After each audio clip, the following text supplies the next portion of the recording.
Hello, if you are a friend or what is happening, family member who subscribed to this channel for my music, I'm going to have more music on it when I make more, but I'm just doing a little side quest, little detour moment, and that's okay. I can do that. I bought a TCL Flip Pro off of eBay for $20 about a year ago. I've always been into old tech, and I've spent the past 5 or so years trying to manage my ADHD without medication, which has involved assessing and reassessing my relationship with technology. Since I got the diagnosis, I've wondered how much of the issue of ADHD is overstimulation and the expectations that society places on us when it comes to productivity and social behavior. This might be a topic for another video, but evolutionary biology points toward ADHD as a set of traits which, for our ancestors, may have been advantageous. So why can't the way my brain works be beneficial to me now? I tried stimulant medications, and I realized that some of my symptoms are things I like about myself, like hyperfocus and hyperfixations. These things aren't seen as virtues in our culture, but I don't see them as undesirable, and some of it kind of contributes to my creativity. Stimulant meds also don't keep me off my phone at all, so I decided to try the lifestyle change angle instead. I started by taking walks with only my Walkman and leaving my iPhone at home during errands, and I went through a series of attempts to dumb my iPhone down and make it less appealing using downtime apps. I bought a rotary phone and a cell-to-jack adapter so that I could toss my iPhone in a drawer when I got home for the day and use the rotary for essential calls. I did that for 2 years, and I did get to the point where I had a grayscale, downtime-limited smartphone that I used for less than an hour a day exclusively for music and sending texts. Then I got into the habit of turning Bluetooth off and clicking ignore time limit over and over again, and my screen time started to creep back up. Special shout out to Eddie Burback in his video, I Hate My Phone, so I got rid of it, because that ended up being the final straw for me. I was already considering switching my SIM card over, that video popped up, I watched it, I was like, yeah, it's time, we're doing it, and I haven't gone back. So here we are, in honor of 6 months using a dumb phone, and also the impending 50th anniversary of the sinking of the Edmund Fitzgerald. I had nothing to do with that. I took my dog and the camcorder I got for Christmas in 2012 on a road trip to northern Michigan, and I wrote this video essay about my experience. I'll timestamp the chapters, so if there's a particular aspect of flip phone life you're curious about, feel free to skip ahead. If you're using this video as background noise while you do tasks, I support that 100%, and I hope that it serves you well. I have been there.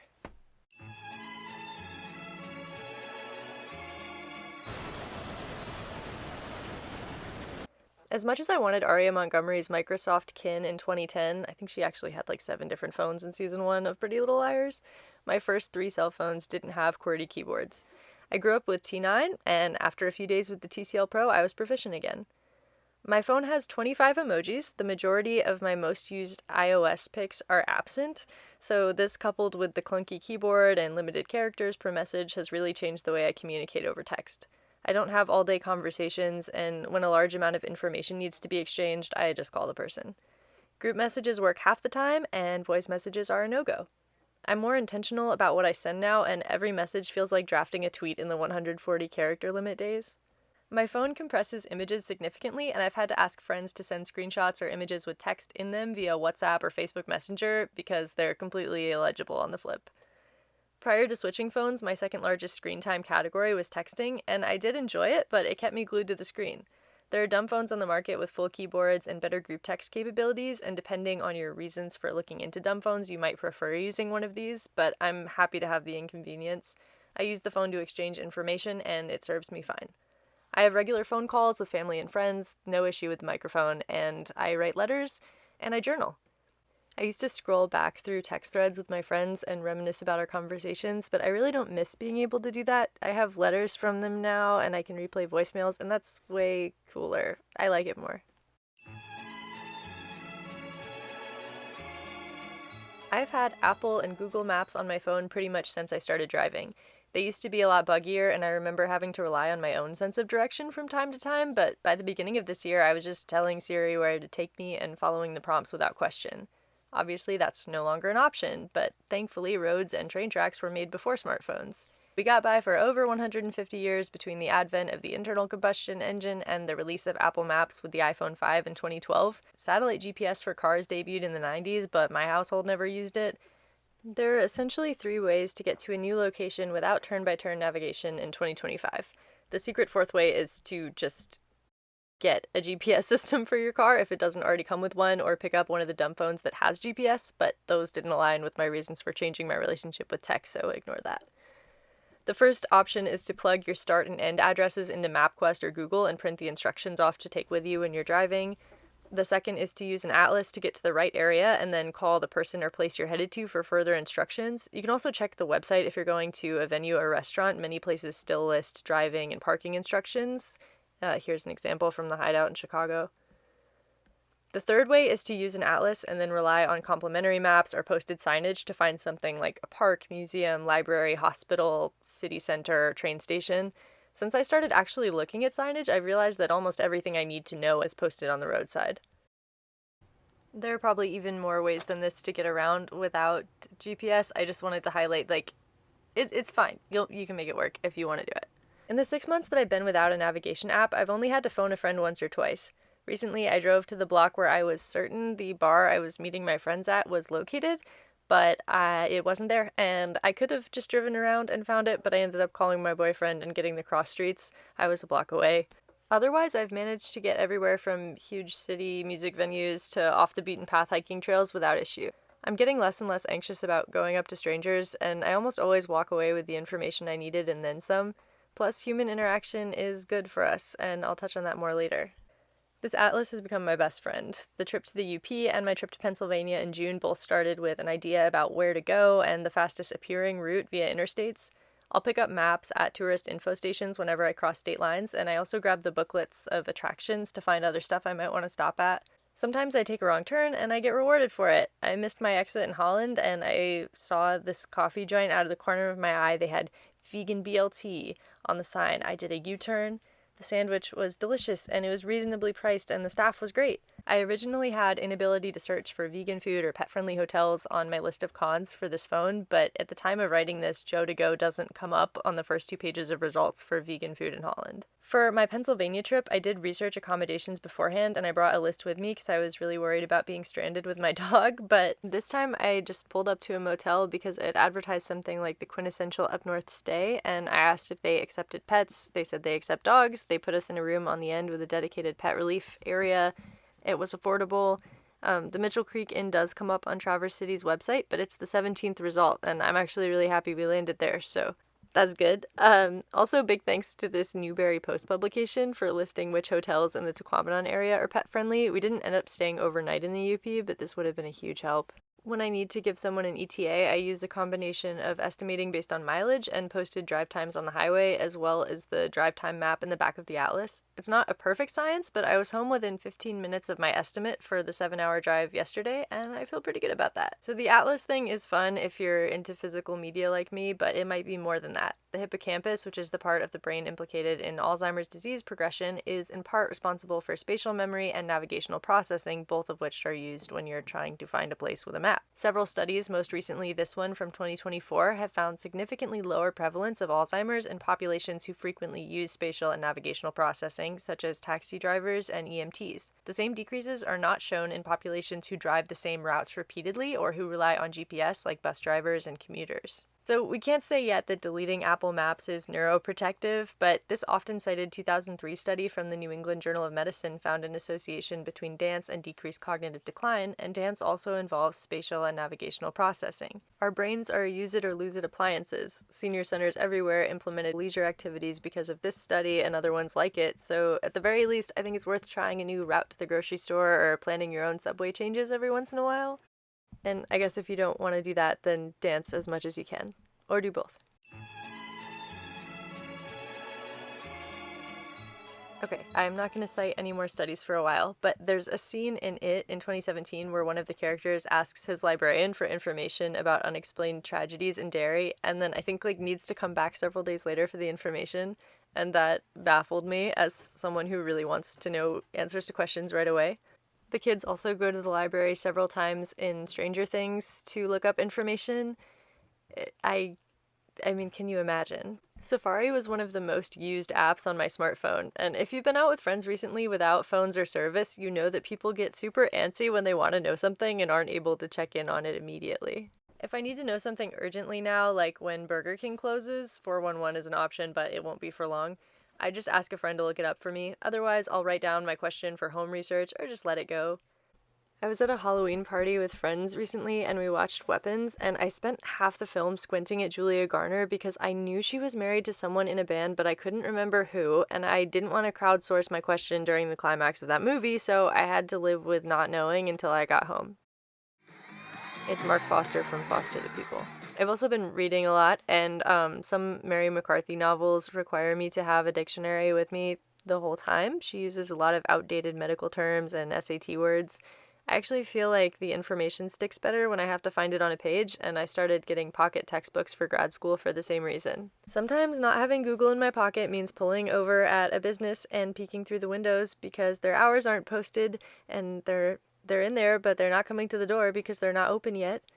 But that's only a 50-second or so derailment, and it isn't a huge deal. There are always more Honeycrisp apples down the road, this time with coffee and pickling mix and dog treats that Odie absolutely loved. I will say that not being able to whip my phone out and look something up during a conversation has made it kind of jarring when other people do. At the risk of sounding hypocritical and old man yells at cloudy, I like having face-to-face interactions with people who are engaged in the conversation, and it's not an eye contact thing because I suck at eye contact, it's focus. If you've ever been sitting with your friend or your partner both scrolling on your phones and then been the first person to look up, you know how isolating that is. It's such a weird feeling. Okay, I'm gonna talk about social media next, that's a whole thing, but just some quick things about the phone. The camera, not good. I use it for fun sometimes, but it's not going to capture anything that I'll want to have framed. I still have my physical iPhone. I have to connect it to Wi-Fi and use two-factor apps at work. I haven't found a workaround for that yet. So sometimes I'll bring it out to use it like a digital camera at concerts or events. My plan long-term is to pick up a Camp Snap or something similar, but I've been trying not to over-consume on this journey, and for now, the husk of the iPhone 11 serves me pretty well. It has so little utility now that it really doesn't distract me when I bring it out. Another thing is the flashlight. There isn't one, and that I didn't realize how much I used my smartphone flashlight until now, but I have made do. But the battery? Okay, you guys, 2-3 days. 2-3 days minimum. I don't even, where's my charger? I don't need to know. That information is not important to me anymore. I am living. As I mentioned, two-factor services do not always provide an alternative to a smartphone app.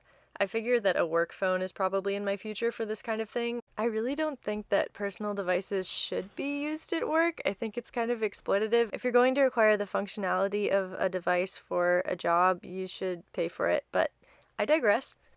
Music, this is a huge one. I stream music using web players when I'm near my computer, but otherwise I get by with vinyls, cassette tapes, and CDs. I'm privileged to have a huge collection of physical media from my dad and my grandpa, so that's not necessarily something everyone could do right off the bat. I will say I've been finding a lot of new stuff that the Apple Music algorithm would not have led me to. I also have the ability to download music to the aforementioned husk of an iPhone 11 when I'm using Wi-Fi. I rarely have the iPhone with me when I'm not at work, but I do think the whole flip phone iPod combination is something that a lot of people do when they're switching to dumb phone life, and that's definitely something to keep in mind if you're really into music but you want to not have a smartphone.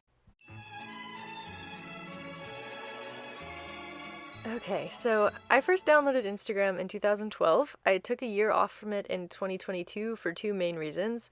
One, I was doom scrolling and losing hours and hours of my day to content that didn't make me feel good, most of which I couldn't even remember by the time I closed the app. I also realized that I was way too concerned about documenting the things I did and curating my feed to look a certain way. Instead of sharing happy moments with friends, I felt like I was posting to an audience of critics and I had something to prove to them. I was comparing myself to everyone I saw online, and I was viewing my own content through an incredibly cynical lens because I assumed that that's what everyone else was doing. I checked my likes and story views religiously, and I went to places strictly because I thought they would make good pictures, got the pictures, and left. I re-downloaded the app when I moved to the city I live in now because it's virtually the only way to find out about smaller live music events and network with other musicians. I do feel like I've gotten a lot better about the way I use the posting feature. If I'm not enjoying editing a reel, or if I don't feel good about a picture that I plan to post, I just don't post them. I leave content up for a week sometimes and then archive it if it no longer brings me joy. Instagram is an outlet for creativity and a way to interact with people you may not be on texting terms with, and it can also be helpful for organizing. I recognize the positives, but I still think social media is bad. For me, at least. Even with my new, healthier relationship with Instagram and the inability to use the mobile version of the app, I found myself scrolling through rage bait and mindless entertainment for hours on my laptop again. I deactivated my Instagram account last week, and I'm gonna see how that goes. I'd like to have a way to do all of the things that we now use Instagram for, especially in the art world, but I don't feel like social media is worth its drawbacks. It's a content farm designed to keep you online and viewing advertisements for as long as possible so it can rake in as much capital as possible. It doesn't care how it affects you. I've downloaded and deleted TikTok twice because I can tell it would be an absolute wrecking ball for this digital detox Adderall-free ADHD journey that I'm on. On top of all of this, I don't think social media is actually social. There's interaction, sure, but it's not a replacement for real human interaction the same way an AI chatbot can't be a replacement for your real human therapist. Facebook shunts people into smaller and smaller corners of the internet based on their views and fosters an environment of mean-spirited debate and personal attacks. Instagram has been nicer in my experience, but my real friendships continue to exist when I deactivate the account, and those that don't aren't worth keeping the account active for. In his book, Trespassing Across America, Ignace writes at length about how important it is to talk to strangers. He begins his trek across the plains expecting their inhabitants to be unwelcoming, even hateful towards him because of his environmentalist views. Instead, he meets household after household of kind, nuanced, human people who are quick to supply him with food or shelter and who share an unexpected amount of ideological common ground with him despite their outward political differences. Okay, I'm going to cite another study. There are multiple studies that have shown again and again that socialization is important for human health. People with larger and stronger social networks have lower rates of all-cause mortality. Belonging is part of Maslow's hierarchy of human needs for a reason. Beyond that, though, the types of social relationships and interactions that we have help to predict our future health. This meta-analysis from 2023 found that increased social portfolio diversity, that is, interacting with a wider variety of people, such as family and close friends and coworkers and acquaintances and service workers, was associated with greater levels of overall well-being. Subjects who talked to a greater variety of people in their day-to-day life one week compared to the last reported greater than usual feelings of well-being that week. Talking to strangers is good for you. Throughout this flip phone adventure, I've had to interact with people I would not have even noticed when I had my iPhone. Waiting in line at the pharmacy, walking my dog, looking for a product at Meijer, getting directions, getting recommendations. These are all things that would have been coupled with or achieved through using my pocket computer in the past. Now they all involve meeting new people. Other people are much quicker to ask me for help or to say hello when they notice that I'm not looking occupied on a smartphone. More and more of the time, I feel the world isn't as antagonistic as the internet can make it feel. I don't expect the worst from people anymore, though I do exercise some caution as a solo female traveler. I don't limit myself to only having pleasant interactions with people who share my views, and I look for similarities in people who don't appear to be like me rather than flocking toward people who do appear to be like me. It's easy to villainize our neighbors if we isolate ourselves from our communities, and I truly believe that the cure to the epidemic of loneliness exists in real life, and that social media is a placebo, if not an exacerbating factor for many of us. Beyond that, if those of us who aren't in the billionaire class can't find a way to get along, we are literally cooked. 4.8 degrees Celsius. Like, not good. I don't even want to talk about AI. So, did getting rid of my smartphone cure my ADHD? Honestly, kind of. I noticed a few differences right away. The boredom that I would usually stifle by scrolling on my phone instead drove me to catch up on a lot of things that I've been putting off, and the inability to watch YouTube videos while doing the laundry literally cut my task time in half. I've picked up old hobbies like drumming, and I've been more physically active. My screen time prior to switching was about 6 hours per day, and I genuinely feel like my days are at least 4 hours longer. My to-do lists are done with ample time to kick back and watch a movie or go to an event. My room still gets messy, but I'm restoring it to its organized and decluttered form once or twice a week, and I'm not overwhelmed by the clutter when it's time to tidy up. I still have the random spurts of energy dedicated to one narrow thing that may or may not line up with what I actually need to do with my time, see this video essay, but I'm not missing deadlines or forgetting they exist to begin with. I still leave cupboards open everywhere I go, but my sleep is so much better, and I definitely recommend at least getting off your phone an hour or two before bed if you struggle with racing thoughts at night. Before I deactivated, I downloaded the Instagram app onto my old iPhone a couple of times just to see how it goes, and it went poorly. I am overwhelmed by the amount of apps and the oversaturated colors of the home screen. I'm first annoyed by the overstimulation of the Reels page, but then I wind up getting sucked back in, and within a day I have less motivation. The overlapping thoughts and negative self-talk are back with a vengeance. I get ADHD paralysis, and I'm back where I started. At least now I'm able to point a finger at the cause of my getting worse and reverse the process. When people see my flip phone, I typically get one of two responses, if not both of these together. It's good for you, and I couldn't do that. So inconvenient, right? Okay. Yes, my flip phone is incredibly inconvenient compared to the smartphone I switched from, but oh my god, I am so sick of being told that something is going to make my life more convenient or efficient or streamline my workflow. I can't tell you how long it's been since an update or a new product has genuinely added benefit to my life rather than just increasing my ability to build shareholder value. I don't want convenience that spares me the hassle of using 20% of my brain for a second. I don't want AI to write my birthday cards so that I can focus on my epic in-basket. I don't want efficiency that frees me up to do more labor with the time it saves. If innovation is making our lives so much more efficient, where is the 30-hour work week? I've been in healthcare for 8 years, and outside of maybe the new AI note writing models, I haven't seen an efficiency building invention that increases the quality of life of providers or their patients since electronic charting. Visit times are getting shorter and shorter, insurance companies are getting better at denying your claims, and chatbots are taking over triage nursing. Because if you thought getting trapped in the endless robot call tree cycle when you're trying to refill your prescriptions was bad, wait until you're doing it when you're actively bleeding and you're trying to figure out if you should go to the emergency department or not, but you can't afford to go to the emergency department, so you really just want to talk to a human being. I love it here, and I have no complaints. I look forward to serving. Under capitalism, the goal of innovation is not to make life more fulfilling, it's to make money. I don't mind doing things in a way that isn't the fastest or the least energy consuming because I'm not a machine. I don't care how much money I make for my employer. I want to live well, and I want to be remembered fondly by the people I interacted with. So do I think that everyone should trade in their smartphone for a TCL Pro? No, everyone is different. I haven't even touched on the slew of accessibility features that make smartphones invaluable to people who weren't able to use their predecessors, and I don't think that technological advancement overall is bad. I do think that everyone should continuously assess their relationship with the tech they use and decide whether it's still a net positive in their life. There's a whole world out there that cannot be captured or replicated by technology. Your favorite short-form content isn't going to flash before your eyes when you're on your deathbed. The internet may be forever, but it's not going to remember you. If your phone is going to steal 7 hours from every day and 2.5 months from every year of your life, not to mention all of the ethical issues with electronics manufacturing and the monetary cost of devices and subscriptions, it better be worth the loss of the things it causes you to miss out on. So, is it?